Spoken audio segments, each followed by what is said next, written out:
Hola amigos y amigas, soy Joan Giraldo, sean bienvenidos a un nuevo video de Fotografiando.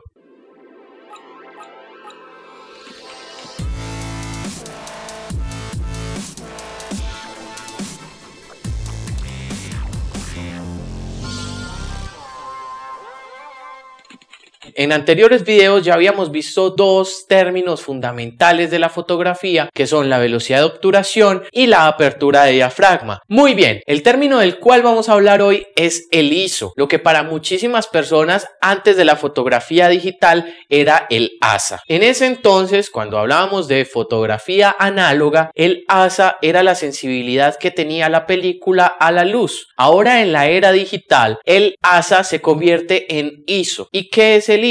Es la sensibilidad de nuestro sensor a la luz. Entonces, con el ISO no vamos a tener tantas complicaciones como con los otros términos. El número ISO, mientras más grande, más sensibilidad va a tener el sensor de la cámara a la luz. Sin embargo, hay que tener en cuenta que con la llegada de la era digital, lo que en la fotografía análoga aparecía como ruido y era un grano bastante estético, por así decirlo, en la fotografía digital el ruido ya no es un grano estético, sino que son un montón de puntos, muchas veces incluso de colores, que tienden a deformar en cierta medida nuestra fotografía. Ahí es cuando nosotros vemos fotografías que muchas personas llaman pixeladas. Obviamente este término está totalmente equivocado, porque cuando nosotros hablamos de una fotografía pixelada, estamos hablando de una fotografía cuyos píxeles no permiten tener una imagen nítida. Sin embargo, cuando nosotros estamos utilizando un ISO muy alto, suele aparecer el ruido digital, que hace que nuestra fotografía no se vea tan nítida y se vea muy granulada. Es por eso que muchas personas suelen confundir una fotografía con ruido digital con una fotografía pixelada. Vamos a hacer entonces claridad en algo. Mientras más grande sea el número ISO, más sensibilidad va a tener nuestra cámara a la luz, es decir, más iluminada va a quedar la fotografía. Sin embargo, tiene la consecuencia que mientras más grande sea ese número, mucha más probabilidad vamos a tener de que nos aparezca un ruido digital. Muchas personas me preguntan a mí, bueno, ¿y cuál es el número ISO perfecto? Yo siempre les voy a responder lo mismo. Todo depende del tipo de fotografía que ustedes vayan a hacer,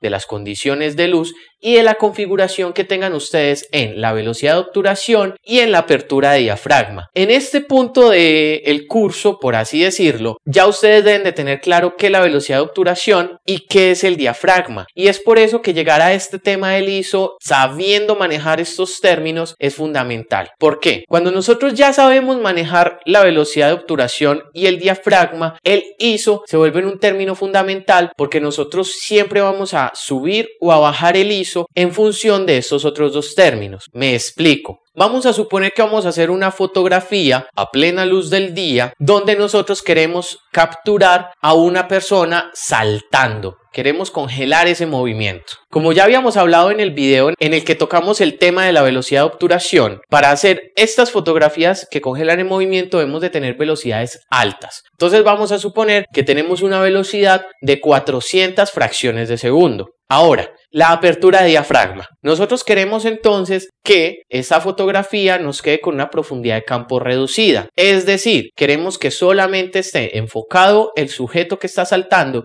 pero que el fondo quede desenfocado. Entonces, nosotros lo que tenemos que hacer es tener una apertura de diafragma muy grande. Al tener una apertura de diafragma muy grande, sabemos que va a entrar suficiente luz a nuestra cámara. Bien, entonces supongamos que vamos a tener una apertura de diafragma de 5.6. Ya tenemos entonces que tenemos una velocidad de 400 fracciones de segundo y una apertura de diafragma de 5.6.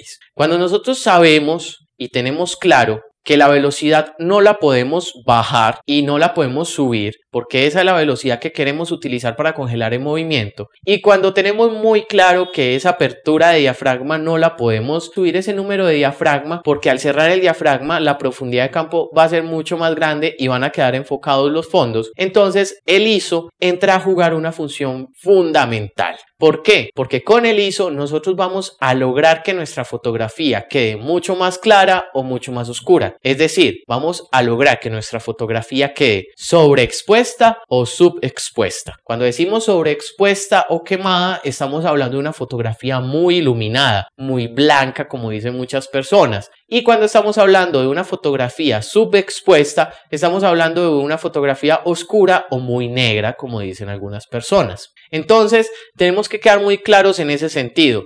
Siempre estos tres términos fundamentales de la fotografía, la velocidad de obturación, la apertura del diafragma y el ISO, se van a manejar en función del objetivo que nosotros queramos lograr con nuestra fotografía. Eso es todo por este video. Espero que hayan entendido muy bien el término del ISO, que es pues relativamente fácil. Espero que practiquen mucho en sus casas. Recuerden que pues nada ganan ustedes con ver videos y consultar en internet si no practican. La idea es que ustedes practiquen en sus casas, miren fotografías de otros fotógrafos famosos o de fotógrafos profesionales. Indagar, por ejemplo, esas fotografías, qué configuración tienen, a qué velocidad se tomó, a qué apertura de diafragma y en qué ISO. ¿Por qué les estoy diciendo esto? Porque cuando ustedes empiezan a ver las fotografías, empiezan a detallar estas fotografías y logran entender por qué esta fotografía quedó buena o por qué esta fotografía quedó de esta manera y entienden que esa fotografía quedó así, porque se utilizaron estos parámetros, entonces ustedes van a empezar a entender mucho más fácil estos tres términos fundamentales de la fotografía. Espero entonces que les haya gustado muchísimo este video, espero que practiquen muchísimo en sus casas. Recuerden darle manito arriba a este video, dejarme sus comentarios en la parte inferior, suscribirse al canal si no lo han hecho y en la descripción de este video les dejo los enlaces a mis redes sociales para que me sigan en Instagram, en Twitter y en Facebook. Recuerden que esas manitos arriba y esos comentarios y compartir este video es la forma en la que ustedes agradecen y promueven la continuidad de este proyecto. Eso es todo por ahora. Recuerden entonces que les habló Joan Giraldo. Nos vemos entonces en un próximo video de Fotografiando.